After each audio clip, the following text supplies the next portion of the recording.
Hello guys, welcome back to my YouTube channel Maluvava vlogs. അപ്പം ഇന്ന് ഞാൻ എൻ്റെ വീട്ടിൽ പോവാണ് കേട്ടോ. മാളുവാവയ്ക്ക് ഇന്നലെ പോയി എന്ന് ഞാൻ പറഞ്ഞിരുന്നില്ലേ. മാളുവാവ ഇന്നലെ പോയി, കിച്ചു ഒന്ന് കാലത്ത് പോയി. ഞാനിപ്പോൾ പോവാൻ നിൽക്കാം. ഇന്ന് അവിടെ ഞങ്ങളുടെ നാട്ടിലെ അമ്പലത്തിൽ തൈപ്പോയാണ് കേട്ടോ. മുരുകൻ കോവിലിൽ തൈപ്പോയാണ്. അപ്പോൾ ഞാൻ പോണില്ല എന്ന് വിചാരിച്ചതാണ്.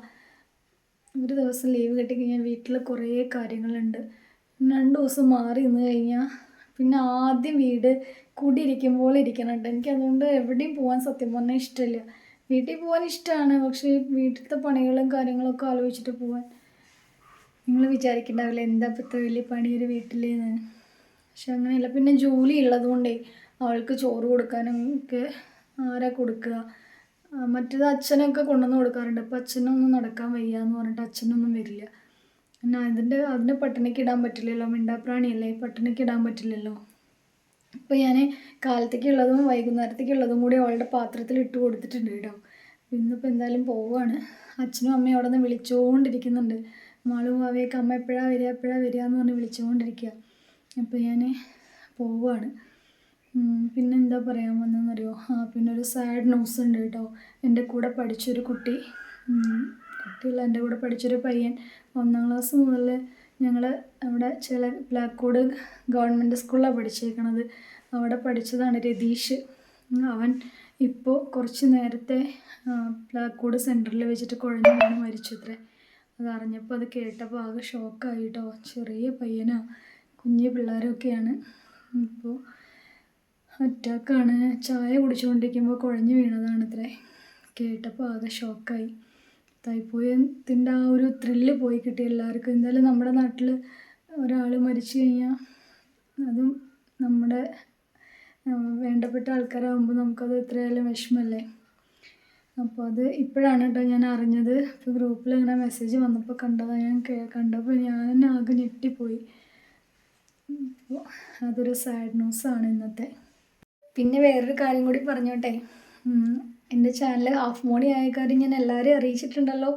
അപ്പോൾ ഒരുപാട് സന്തോഷമുണ്ട്. നിങ്ങളെല്ലാവരും എൻ്റെ കൂടെ നിന്ന് സപ്പോർട്ട് ചെയ്തതിന് ഒരുപാട് താങ്ക്സ് ഉണ്ട്. പിന്നെ ഒരു ദിവസം ഒരു നേരെ ലൈവ് കാണാണ്ടിരുന്നു കഴിഞ്ഞാൽ അന്വേഷിക്കുന്ന ഒരുപാട് ആൾക്കാരുണ്ട് കേട്ടോ. എല്ലാവരോടും ഹൃദയത്തിൻ്റെ ഭാഷയിൽ ഞാൻ ഒരുപാട് നന്ദി പറയുന്നു. ഒരു ബെനിഫിറ്റും ഇല്ലാണ്ട് എൻ്റെ വീഡിയോസ് കണ്ട് എൻ്റെ ലൈവൊക്കെ കണ്ട് എന്നോട് സപ്പോർട്ട് ചെയ്യുന്ന എൻ്റെ എല്ലാ സബ്സ്ക്രൈബേഴ്സിനും ഒരുപാട് താങ്ക്സ് ഉണ്ട് കേട്ടോ. പിന്നെന്താ പറയാനുള്ളത്? പിന്നെ വീഡിയോസൊക്കെ നിങ്ങൾ സ്കിപ്പ് ചെയ്യാണ്ട് കാണണം. ഇനി ഡോളറൊക്കെ നമുക്ക് $100 ആയാലേ വിഡ്രോൾ ചെയ്യാൻ പറ്റുള്ളൂ. അപ്പോൾ കുറച്ചൊക്കെ ഡോളർ കയറി വരുന്നുണ്ട്. അപ്പോൾ എല്ലാവരും പറ്റുന്ന പോലെ സപ്പോർട്ട് ചെയ്യണം. പിന്നെ ലോങ് വീഡിയോസിലൊക്കെ ഹൈപ്പ് എന്ന് പറഞ്ഞിട്ടൊരു ഇത് കാണാൻ പറ്റും കേട്ടോ. കമൻറ്റ് സെക്ഷനിൽ ഹൈപ്പ് എന്ന് പറഞ്ഞിട്ട് കാണാം. അപ്പോൾ ആ ഹൈപ്പിൽ കൊടുത്തിട്ട് പോയിൻറ്റ്സൊക്കെ നിങ്ങൾ ചെയ്യണം കേട്ടോ. അങ്ങനെ ചെയ്താലാണ് നമുക്ക് പോയിൻറ്റ്സൊക്കെ കയറുള്ളൂ. അപ്പോൾ പറ്റുന്ന പോലെ എല്ലാവരും സപ്പോർട്ട് ചെയ്യണം.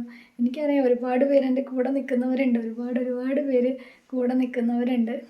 പിന്നെ ഈ യൂട്യൂബ് ജേണി ഇപ്പോൾ യൂട്യൂബിൽ വീഡിയോസ് ഇട്ട് തുടങ്ങിയിട്ട് ഏകദേശം ഒരു 8 മാസമൊക്കെ ആയിട്ടുണ്ടെന്നാണ് എൻ്റെ ഒരു ഓർമ്മയിൽ. കണ്ടിന്യൂസ് ആയിട്ട് വീഡിയോസ് ഇട്ടിട്ട് 8 മാസമൊക്കെ ആയിട്ടുണ്ടാവും. പിന്നെ ലൈവ് തുടങ്ങിയിട്ട് ഒരു 3-4 മാസമായിട്ടുണ്ടാവും ലൈവ് തുടങ്ങിയിട്ട്. ആ ലൈവ് ഫസ്റ്റ് സ്റ്റാർട്ടിങ് മുതൽ ഇപ്പോൾ ഇന്നലെ വരെ എൻ്റെ കൂടെ സപ്പോർട്ട് ചെയ്ത് നിൽക്കുന്ന ഒരുപാട് പേരുണ്ട് കേട്ടോ. എന്താ പറയുക, തല്ലുകൂടിയിട്ടും ഓരോന്ന് പറഞ്ഞിട്ടും അതൊക്കെ എന്നോടുള്ള ഇഷ്ടക്കൂടുതൽ കൊണ്ടാണെന്ന് എനിക്കറിയാം. അപ്പോൾ എല്ലാവരോടും ഒരുപാട് നന്ദിയുണ്ട് എല്ലാവർക്കും. അപ്പോൾ ഞാൻ ഇറങ്ങുകയാണ് കേട്ടോ. ഇനി വീട്ടിൽ പോയിട്ട് കാണാം. അപ്പോൾ ഞാൻ പോകാൻ ഇറങ്ങി കേട്ടോ. എൻ്റെ ജൂലി പാവം, ജൂലിനെ ഒറ്റയ്ക്കാക്കി പോകാൻ ഭയങ്കര സങ്കടമാണ് കേട്ടോ. ജൂലി പോയിട്ട് വരാട്ടടി. ജൂലി ഒന്നും മിണ്ടാത്തേ ഡി, പോട്ടെ. ചോറൂടെ വെച്ചിട്ടുണ്ട്. പുറത്തേക്ക് പോരുത് കേട്ടോ. അവളുടെ സ്ഥലം അതാണ് കേട്ടോ. വൈകുന്നേരം ഞാൻ സോഫയുടെ മുകളിൽ കയറി കിടക്കും. എന്തായാലും പോകാതിരിക്കാൻ പറ്റില്ല. അവർ വിളിച്ചുകൊണ്ടിരിക്കുക. ഞാൻ ഫുഡ് കഴിച്ചിട്ടില്ല കേട്ടോ. കാലത്ത് പോലും ഇത്ര നേരം പട്ടിണിയാണ്. സമയം 2 മണിയാവാറായി. ഫുഡ് ഉണ്ടാക്കിയിട്ടില്ല ഞാനൊന്നും. വീട്ടിൽ പോയിട്ട് വേണം കഴിക്കാൻ. കടയിൽ നിന്ന് കുറച്ച് ബേക്കറി എടുത്തതാണ് കേട്ടോ. പോകുമ്പോഴേക്കും ആൾ പോകാം, ഒന്നും കൊണ്ടുവരാണ്ടാണോ വന്നതെന്ന് ചോദിക്കും. അപ്പോൾ തൽക്കാലം തട്ടിക്കൂട്ട് ഇവിടെ നിന്ന് എടുത്തിട്ട് പോവുക. ഇനി എനിക്ക് പഴയന്നൂരൊന്നും ഇറങ്ങാൻ വയ്യ. അച്ഛനാണെങ്കിൽ ഇങ്ങനെയുള്ള സാധനങ്ങൾ ഭയങ്കര ഇഷ്ടമാണ്. കറുമുറ് കടിക്കാനുള്ള ഭയങ്കര ഇഷ്ടമാണ്. അപ്പോൾ കുറച്ച് നേന്ത്രപ്പഴം വാങ്ങിക്കണം. അപ്പോൾ ഓക്കെ, അപ്പോൾ നമുക്ക് പോയിട്ട് അവിടെ പോയിട്ട് തൈപ്പൂയത്തിൻ്റെ വിശേഷങ്ങളൊക്കെ കാണിച്ചു തരാം കേട്ടോ. അപ്പം ഞാൻ വീട്ടിലെത്തി. അപ്പം ഞാൻ എൻ്റെ വീട്ടിലെത്തി കേട്ടോ. എല്ലാവരും അമ്പലത്തിൽ ഫുഡ് കഴിക്കാൻ പോയിക്കുക. ഞാൻ പോണില്ല. അച്ഛനുണ്ട് ഇവിടെ. അവരൊക്കെ ഫുഡ് കഴിക്കാൻ പോയി. മാളും വാവയും കിച്ചു അമ്മയൊക്കെ പോയി. ഞാൻ എന്തായാലും ഇവിടെ എന്താ ഫുഡ് ഉണ്ടാക്കിയെന്ന് നോക്കട്ടെ. അമ്മ പായസം വെച്ചിട്ടുണ്ട് കേട്ടോ. അത് അരിപ്പായസമാണ്. അരിപ്പായസം എനിക്ക് ശർക്കര പായസം ഇഷ്ടമല്ല. ശർക്കര പായസം വെച്ചിട്ടുണ്ട്. സാമ്പാർ, അമ്പലത്തിൽ പ്രസാദം, കണ്ണിമാങ്ങാച്ചാറ്, മൈ ഫേവറേറ്റ് കണ്ണിമാങ്ങാച്ചാറ്, ഉപ്പേരി, ചോറ്, പപ്പടം. ഞാൻ എൻ്റെ അമ്മ ഉണ്ടാക്കിയ സദ്യ കഴിക്കട്ടെ കേട്ടോ. കുറേ ദിവസമായി എൻ്റെ അമ്മ ഉണ്ടാക്കിയ ഫുഡൊക്കെ കഴിച്ചിട്ട്. ഫുഡ് കഴിക്കണത് കാണാം. ഇപ്പം എൻ്റെ അമ്മ ഉണ്ടാക്കിയ സദ്യ കാണണ്ടേ. ചോറ്, സാമ്പാർ, അച്ചാറ്, ഉപ്പേരി, പപ്പടം. ഇതാ ഒരു കുപ്പി വെള്ളമുണ്ട്. അവർ വരുമ്പോൾ ഞാൻ കഴിക്കട്ടെ. എനിക്ക് വിശക്കുണ്ട്. ഞാൻ ഫുഡൊക്കെ കഴിച്ചു കേട്ടോ. നമ്മളും മാവയൊക്കെ വന്നു. ഗൈസ്, ഞങ്ങൾ എന്ത് കാണാൻ തൈപ്പൂയം കാണാൻ പോകും കേട്ടോ. അപ്പോൾ ഇന്ന് ഉച്ചയ്ക്ക് ഫുഡ് കഴിക്കാൻ പോയി. ഞങ്ങൾ ഫുഡ് കഴിച്ചിട്ട് അമ്മ പോയി. ഇതാണ് ഞങ്ങളുടെ തങ്കമ്പടുത്തിയിട്ടാണ്. അപ്പോൾ ഗൈസ്, നമ്മൾ തൈപ്പൂയം കാണാൻ പോവാണ് കേട്ടോ. അപ്പോൾ ഇതാ ബാക്കിൽ നിൽക്കുന്ന വാവയുണ്ട്, പിന്നെ തങ്കമ്പടുത്തുണ്ട്, ഞാൻ അമ്മയുണ്ട്. അമ്മമ്മ മരിച്ച വീട്ടിലേക്ക് പോയിട്ടാണ് കേട്ടോ ഞങ്ങൾ തൈപ്പൂയം കാണാൻ പോവാം. 10 രൂപ ഞങ്ങൾ ഫിക്സ്. എന്തിനാവാൻ 10 രൂപ? പേരിലിടാം. പേരെന്ന് വെച്ചാൽ അത് വരുമ്പോൾ കാണിച്ചു തരാം. ഞങ്ങൾ തൈപ്പൂയം കാണാൻ പോവാണ് കേട്ടോ. പോകണമെന്ന് തോന്നണമെന്നില്ല. മാളും ഭാവിയുള്ളതുകൊണ്ട് അവർ കണ്ടിട്ടില്ല. അപ്പോൾ അവരെന്നെ കൊണ്ട് കാണിക്കാൻ വേണ്ടി പോവുകയാണ്. അമ്മ വന്നിട്ടില്ല കേട്ടോ. അന്ന് ഞാൻ പറഞ്ഞില്ലേ, എൻ്റെ കൂടെ പഠിച്ചൊരു കുട്ടി മരിച്ചു എന്ന് പറഞ്ഞില്ല. അപ്പോൾ അവരെ കാണാൻ വേണ്ടി പോയി. എനിക്കതൊന്നും കാണാൻ വയ്യ കേട്ടോ. അതുകൊണ്ട് ഞാൻ പോയില്ല. ഇവിടെ നിന്ന് കുറച്ച് ദൂരം ഉണ്ട് അവരുടെ വീട്ടിലേക്ക് പോകാൻ വേണ്ടി. അപ്പോൾ അത് പോസ്റ്റ്മോർട്ടം കഴിഞ്ഞ് വരുന്നുണ്ട് എന്ന് പറഞ്ഞു. പോയിട്ടില്ല. എനിക്കത് കാണാനുള്ള പ്രാണിയില്ല.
Thank